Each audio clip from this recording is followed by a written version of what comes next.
The largest creatures on Earth live in the ocean.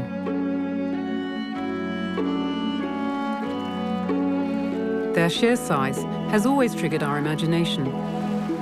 In murky waters or inaccessible places, we ignored their true nature and created legends.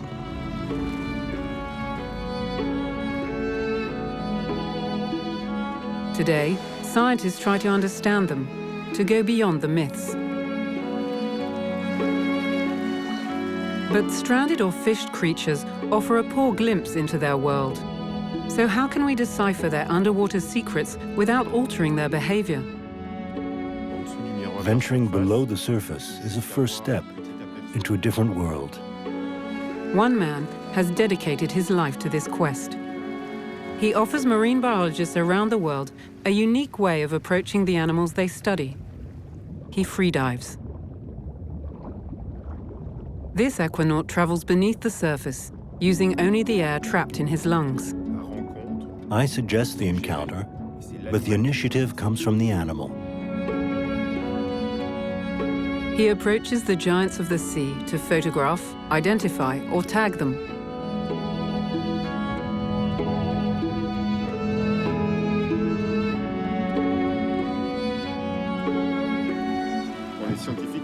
I usually work with scientists on missions which they could not carry out, other than with the assistance of a freediver. A concrete example is the tagging of sharks.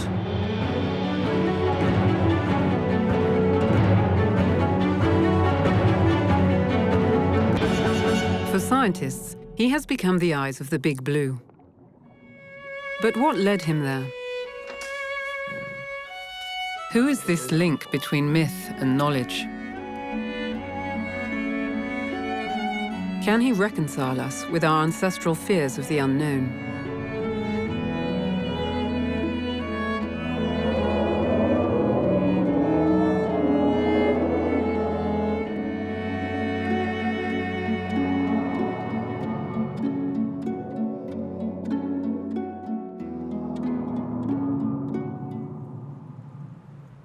My name is Fred Buyle, and I've been a freediver since, well, the age of 4 or 5. I lived by the sea on the coast of Belgium during the first years of my life. I'm an only child, so I spent a lot of time alone, playing outside. As far as I can remember, I've always wanted to go and explore under the sea surface. I had only ever been on the sea, and I would watch what was just below the surface, hoping to see something. I still have this naive vision of the ocean. I always hope that a completely new species of animal will appear right in front of me, that I'll be the first to witness a new behavior. To enjoy the ocean, you need to be very open-minded, and a bit naive, I think. I inherited my father's love for the sea. He always had a boat. When I was born, he was building one in the yard. We used to spend several months a year on a sailboat. He really passed on to me this passion for the sea. He wasn't a diver himself, but he made me want to go out on the water, and I transformed this into a desire to go underwater. Those sailing trips gave me the opportunity to spot my first sea giants.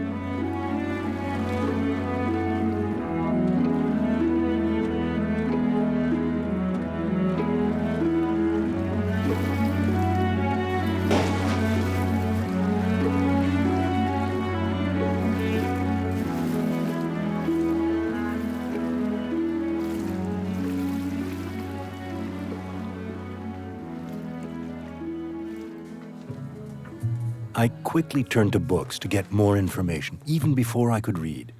But just with the illustrations, I would tell myself all sorts of stories. Those books allowed me to travel. Among them, there was a very old book bound in leather and written in Latin in the 17th century by one of the first Italian naturalists. Even his name was an invitation to travel, Ulysses Aldrovandi. I read this book eagerly for years. It was centuries old. And it gave me the vision that the ancients had of the underwater world. Some fish were known. We have pretty detailed descriptions. The drawings and the prints are very close to what can be observed. Take a sea bream, for example. It was described very precisely. For some marine animals, however, naturalists only knew small parts of their bodies, such as the jaw or the rostrum. From there, they tried to imagine the animal to which those parts belonged.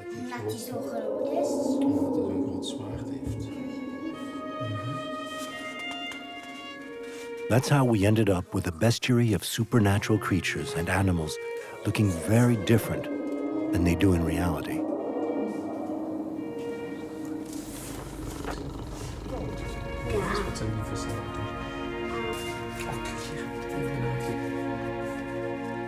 I think those old books led to some vocations.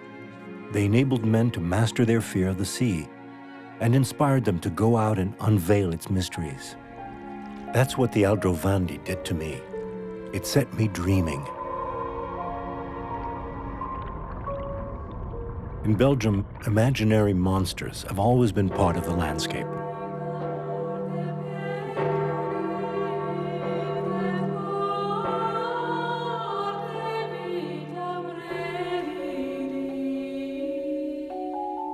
I was fascinated by the gargoyles. There are an incredible variety of them, and no two are alike.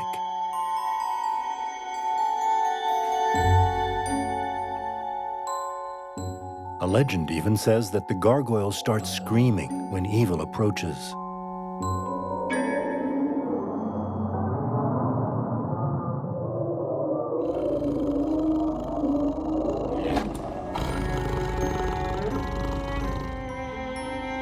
I suspected that just like in those old books, the creatures were inspired by real animals.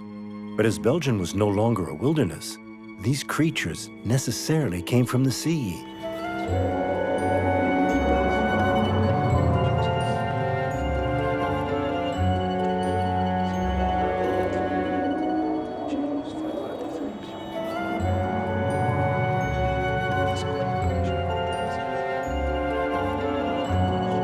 For the Belgian people, the North Sea is an extension of their flat country, a window to freedom, and a reservoir of surprises. One winter morning, the ocean introduced me to one of its mysteries. On the beach near my house, a storm had washed up a giant.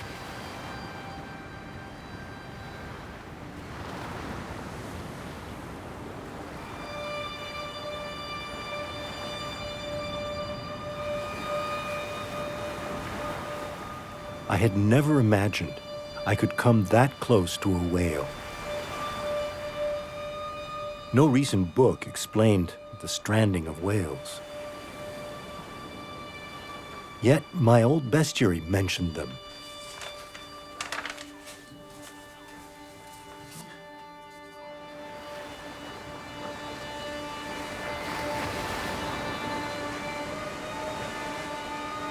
I could recognize a whale that had a square forehead and a side vent.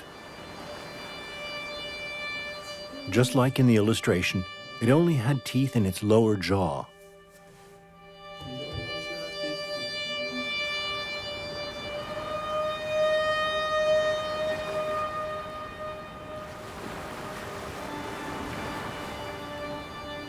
And what teeth!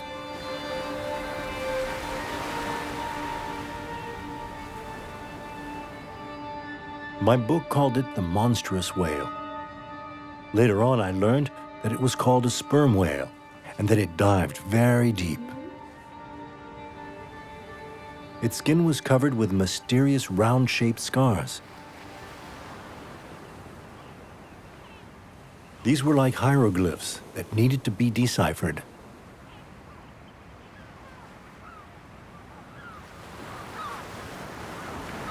Standing alongside that decaying carcass, it was as if the dead whale put a spell on me. I was hooked. Now, not only did I want to go underwater, But I wanted to explore the bottom of the sea and enter the world of the sperm whale. After that, I saw other cetaceans stranded on the Belgian coast. It made me both sad and intrigued. When I was making my first steps as a scientist, I really wanted to learn, and that curiosity made me grow.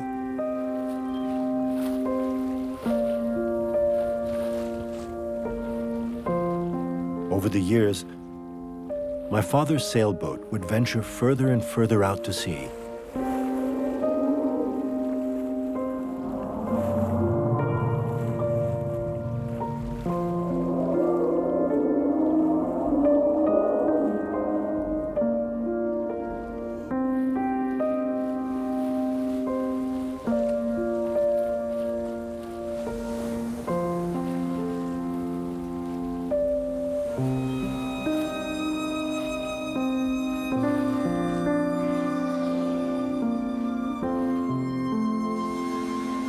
From the surface, I only saw a few animals blowing, but at least they were alive. Strangely, we always came across these animals where the water was 1,000 meters deep, close to the islands. To the Azores, for example.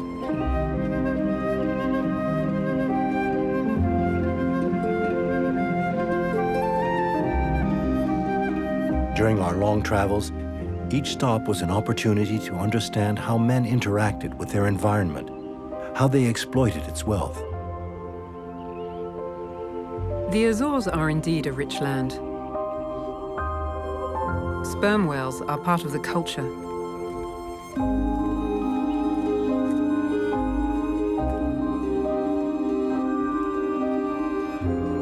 A very ancient culture that has been well preserved.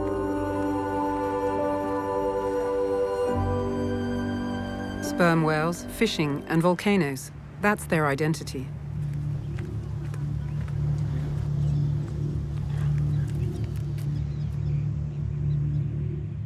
And yet the islanders have not always been kind to sperm whales. Up until the 1980s, sperm whales were hunted and cut up for their fat.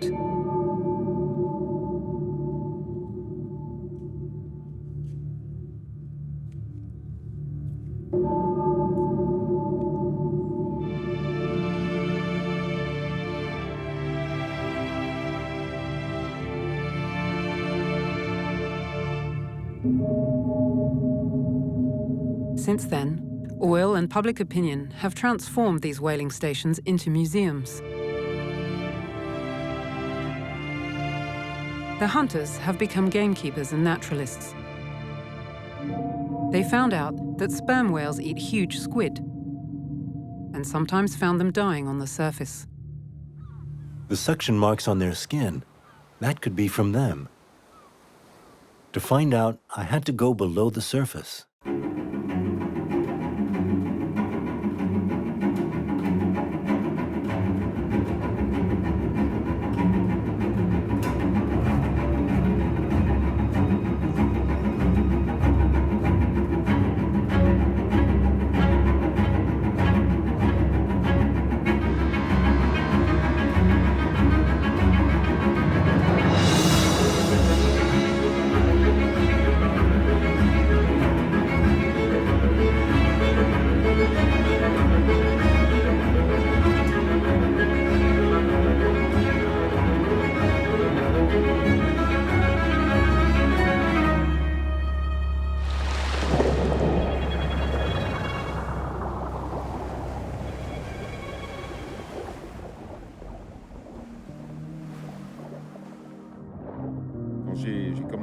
When I started going into the water with my snorkel to observe fish, the first thing I did was, of course, to try to identify them. I had seen them in the book and recognized them in the water.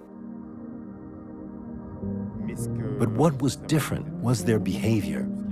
Because in the book, the fish are described. You see a plate describing a fish, but you just don't know what it does. I could spend many minutes observing a parrotfish. À observer un poisson perroquet. Je savais que I knew it was a parrotfish. très bien, I could recognize the animal from the book, mais j'avais aucune idée de ce qu'il faisait. Donc je l'observais, je regardais comment il bougeait, but I had no idea what it did. de manger. So I would watch it, Comment il le watch how it faisait. Il moved, avait des comportements and that would keep me spécifiques et busy c'était for à moi de hours. voir, ce qu'il allait faire après. Donc ça m'occupait pendant des heures et des heures.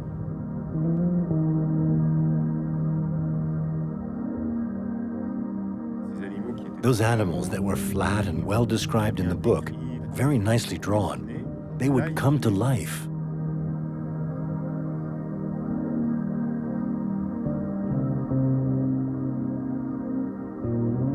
Et c'était très surprenant parce que It was really surprising because they did things I didn't expect.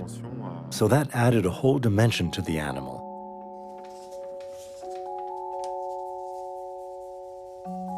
The young Fred Buyle's choice is made.